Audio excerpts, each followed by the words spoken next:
Sawadee Kap. My name's Crew Dave and I'm the Community and Service Coordinator at PYD. And I want to welcome you today to our secondary community and service celebration.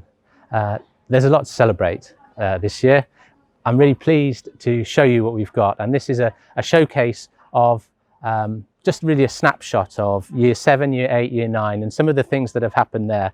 There are many other things, and what you'll see today reflects what's happened across the rest of middle school.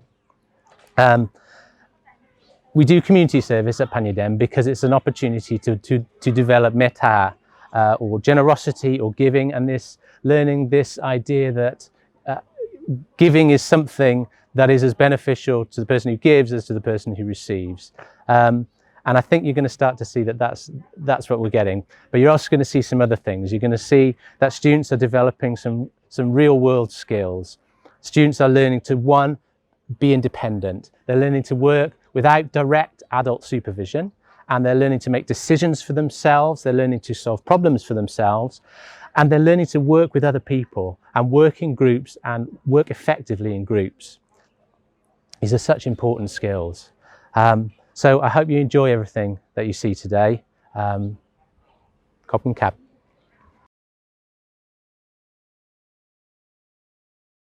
Year 7 operates as the community service bank, raising funds and distributing funds for other projects in the school.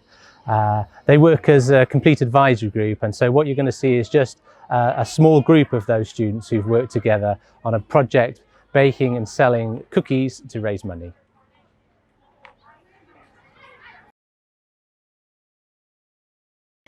Community service is where we have to require group work and work together to try and raise money. We're raising money for people who need money in different grades, like Year 8, Year 9. If they need money, for example, for donating money for something, they could come to us and ask for money. I think it's pretty cool because if anyone needs like any money and they can't afford it, or they don't know where they're gonna find the money, they can just come to us because we've raised money for the whole school already. And everyone's welcomed. We just want them to give us a good reason of why and not just take it because they want to use it for something else or like lie to us about it.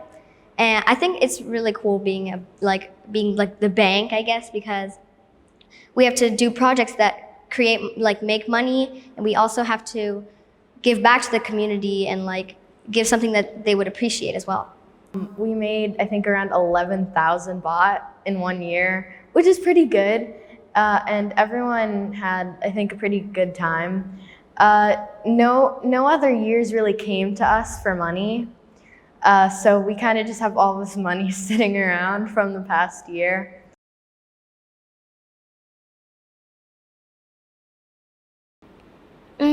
This year as a group, we sold popcorn, first set of cookies, and the second set of cookies. Because I feel like a lot of people like cookies. Desserts was something that a lot of people liked. You know, it was easy, you can eat it, it's not really wasteful. So, and we wanted to do desserts that was simple and recipes that were easy to find and stuff like that. It's because I like cookies. It's chocolate chip cookies, sugar cookies, and dark chocolate chip cookies. Basically, I love chocolate chip cookies. Everyone likes chocolate. Like, we used our weekends as well to earn money or to bake our cookies. We sold them outside of primary, and we got a pretty good amount of money. At first, like, people weren't really buying our things, but then later more people started buying our things. The first round, it was pretty hard because we messed up the cookies. Sometimes they give us comments that is kind of mean, but not that mean. It's just sometimes they don't think before they say it, but we're fine with it now. Our comments and work can be quite stressful, and sometimes the comments aren't really nice. But I think that we basically talk about it, and from whatever comments we get, I think we improve on it. And yeah, that was good. We've learned to be picky with our recipes. because sometimes our recipes aren't what we thought they were, and then we get comments back like they were not so good, and then we just keep going and we just keep trying new recipes and finding the best one possible, and we have to pay close attention to each thing we put into the recipe. Like, we just counted the money and subtracted like the amount of money we used on the ingredients. But we had to give it to the rest of like the year 7s, like in our small little container where we keep up the money. Overall, I think we did a good job. We participated in everything as a group, and we had some improvements that we had to do, and we have difficulties, but we all got through them, and most importantly, we had a lot of fun doing this. So I think that group works like this are really fun, and hope to do something like this again. I learned that you need a lot of group work to actually succeed. Being a team is where you have to work together and encourage each other to do things. I think communication is super important, because if you don't communicate with others, how are they supposed to know what to do, or how are they supposed to know how to help? We didn't really fight. Me and my friends and I don't really fight about these kinds of things, but there were parts where people disagreed with other people, maybe. We talk to each other and we try to work things out, and afterwards we come up with a solution to fix that problem, and we help each other develop and get better at that thing that they're struggling with. I think if you're with the right people, it's a bit easier. We were independent, but we had teachers helping us throughout the year and throughout all of our projects. I think it's best is like not to stress over things, because when you're too stressed and you're like really stressed on yourself, I think sometimes you kind of it doesn't always go according to your plan. So I think you should always be ready for whatever comes and just go with it and do the best you can. I think community service is good because we can help many people, like by using the money that we made and like donate it to the charity or something. Yeah. I think it's good because like we give the money we make to like charities and stuff. I get to know more about my friends when I'm in a group, and we have a lot of fun working together. It's not a class like other classes where you kind of just do your work in the class. Community service can be very boring if you make it boring. So you have to choose something that you really do enjoy doing, or something that you really agree with.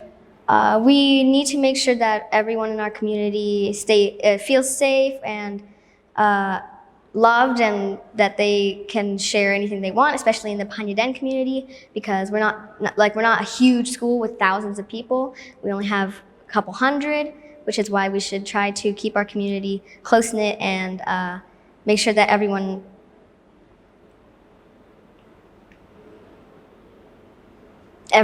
is being cared for.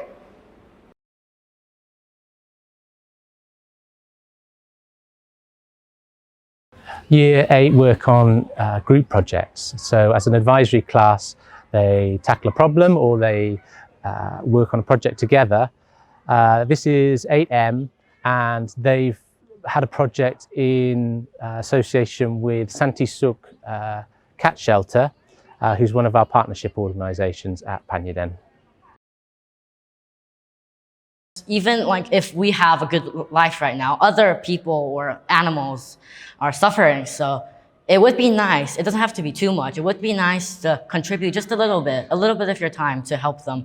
It is our duty as a member of that community to help the people around you. That way you get to learn different people's situations. You also get to know other people. And when your community improves, it benefits you as well because you are in it. We have community service class. We gotta reach out to other people who might have like problems or might need help with something, we get to help them and actually like.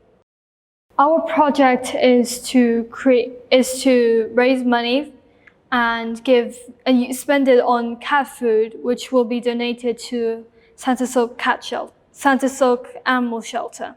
I actually really like animals, like cats and dogs. I really like them, and I even own a dog myself. And I just thought about all these cats and animals suffering. So I thought it would be nice that I have the chance to go and contribute something and to help them. I think it's good because some people doesn't have money to care them or feed them. We learned that most of them are like adult cats, so they don't get adopted that much. And like, there are so many cats in the shelter that they like cannot afford to take care of the cats, and like, because they're doing it like at a loss, I think. And communication with Santa Silk, we had trouble like communicating with them on the phone. It was just horrible. They couldn't understand us or something. And then making an arrangement for Santa Silk and planning the trip was also pretty hard. I asked Santa Silk about what you need help, about cat food. Do you want? How much do you want? So step one, we made the donation boxes. At first, we thought we were very satisfied with them, but after some thought, we weren't. And so I had to make a new one at home. Which we had like 8 of them, but we only used 1 because the other ones aren't usable. I also asked for donations around the school and my muban. That donation box, it was like perfect, I suppose. We spent a lot of time on it. When we opened the box, we found 2,990 baht, which is just enough. I enjoyed helping Santa Silk clean the shelter. When I went to the cat shelter, I actually was quite surprised because I'm surprised of how well taken care of the cats are. They're actually very healthy, but after I interviewed the co-founder, we found out that they're having lots of struggles because of the money and there's less volunteers now. So when I came back from the cat shelter, I realized how many cats in need there actually are. So it's it was a little sad to think of it, but it's also happy because there's people that are nice enough to help these cats and dedicate their lives to make a cat shelter. It's hard for them to keep taking care of more and more cats. And then I just felt sad for the cats since they had nowhere to live and they had no one to take care of them because of COVID. So then I started feeling like I should try to contribute more to the shelter.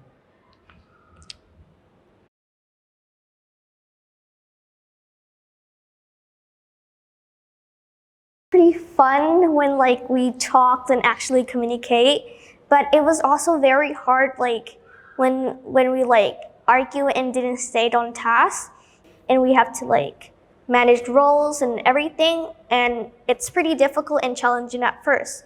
But when you actually gotta help and actually figure out everything, it will be very fun and easy.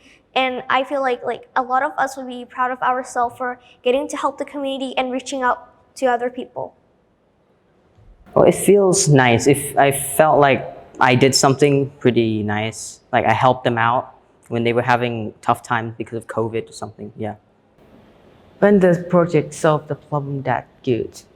I feel pretty proud of myself and the whole class that we managed to pull this whole thing off by ourselves. Because at first I thought we wouldn't get this far. I didn't expect we'd get this far. I hoped, but when we actually managed to plan everything, because we had a little trouble at the beginning as well. So when we actually managed to get to the cat shelter and help them, I feel like we achieved something, and I feel proud of the whole class and all of us.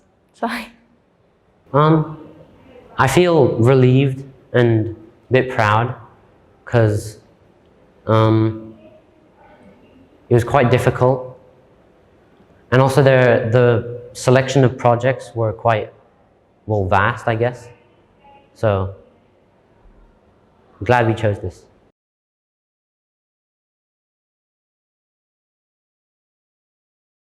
To try to work as a team, because it's a lot easier if everyone has a role, and if you work together, you can get things done a lot faster and quicker. So we really need to do teamwork, because if you don't work together, it's like hell and you don't get anything done.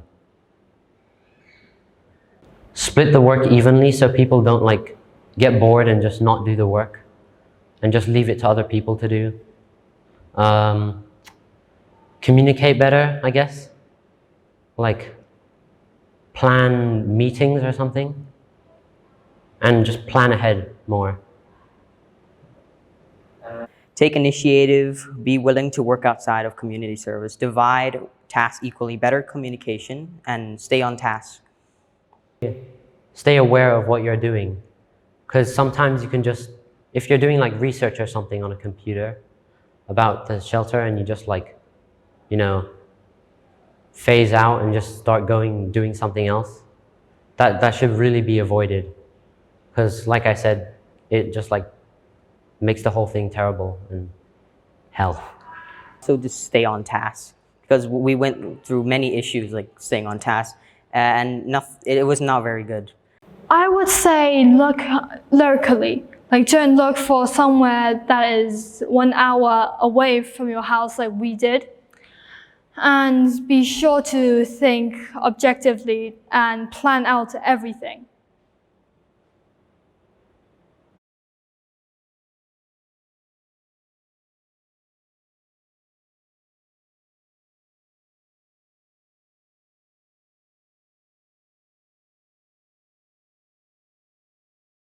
Year 9 are given the opportunity to work in smaller groups and to be much more independent in their choice of projects. This is Noina and Cream, and Noina and Cream have worked with Clio, who are another of our partnership organisations, and this is their project selling donated clothes to raise funds for Clio.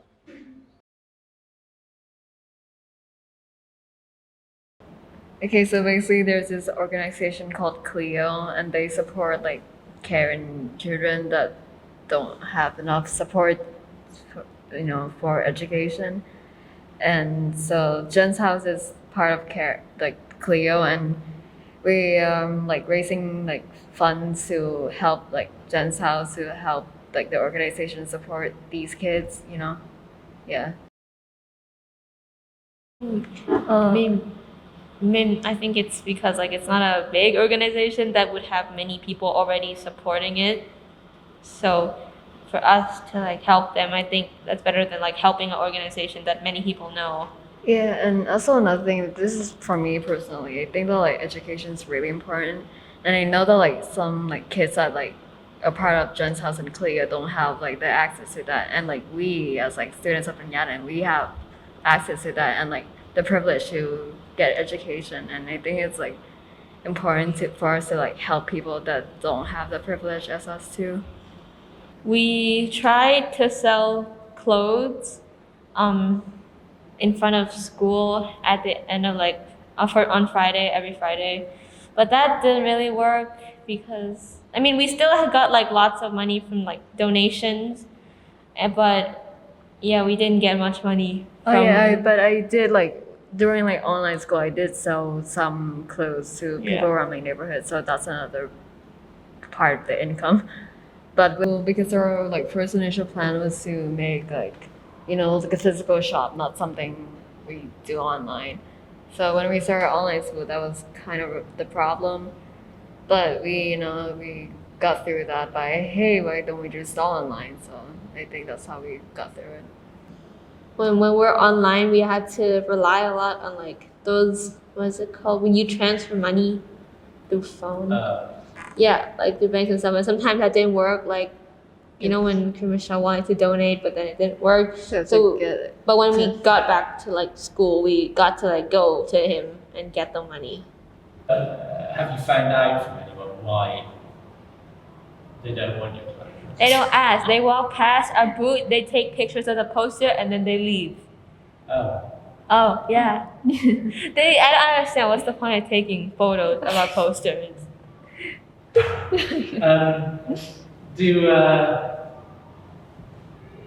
like, could you, like when you said earlier, you know, you tried to start this business and just didn't know anything about what you were doing. Like, could you, like thinking about selling stuff, do you think you could approach it differently, or could you try something different in the way you sell stuff to make it work? We thought of like selling food or something that people like would actually be interested in, because the clothes, they don't know if it's like clean or not, they don't know if it's gonna fit them or not, they don't really know anything about it. But if it's food, then because we saw other like people like the year 7 like sell food, and it was like a swarm of people, so we should try that. Yeah, like pair with selling clothes, you know. Yeah. So, food, I'm gonna buy this soon, you know. Just imagine that you were generous enough to give this project away to the team. What do you think what advice would you give to them to like have them develop a project beyond where you've gone? Maybe like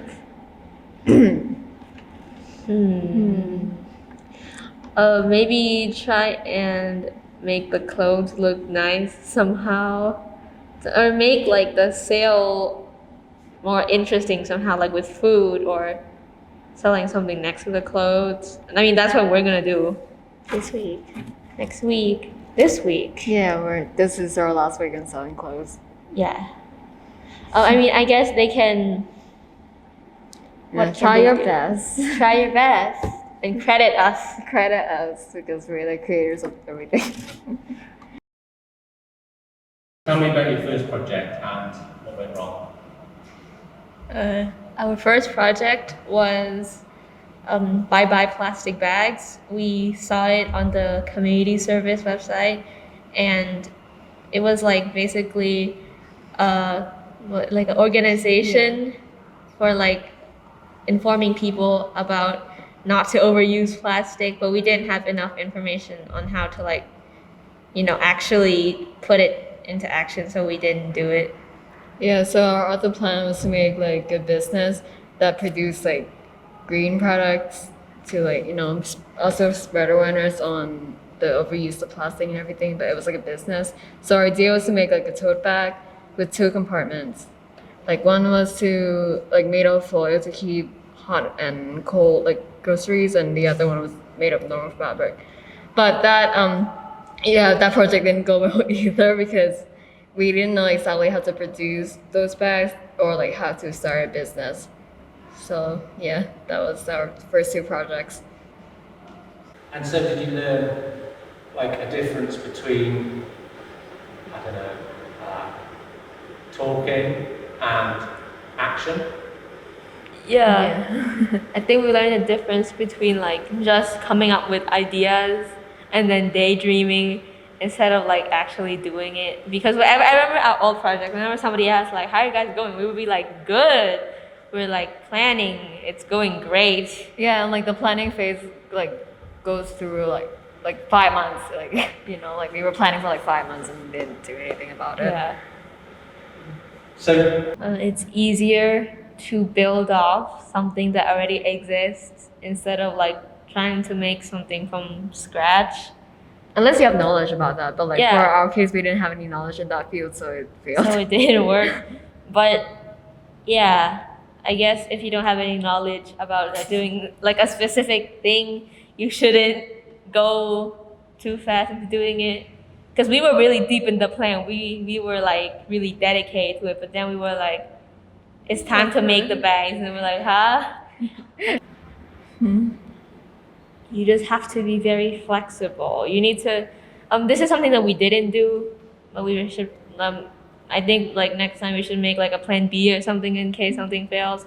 Because most of the time the project failed because like we were so invested into the project and we didn't actually have like, okay, if this doesn't work, what we're gonna do? And we didn't have that, so we just kind of flopped.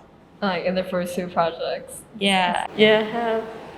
So how does it feel? Because two, you know, you've done last year. We can please not talk about dark past. So last year we had a passion project, and you did a sort of similar thing. What was yours, Craig? You did.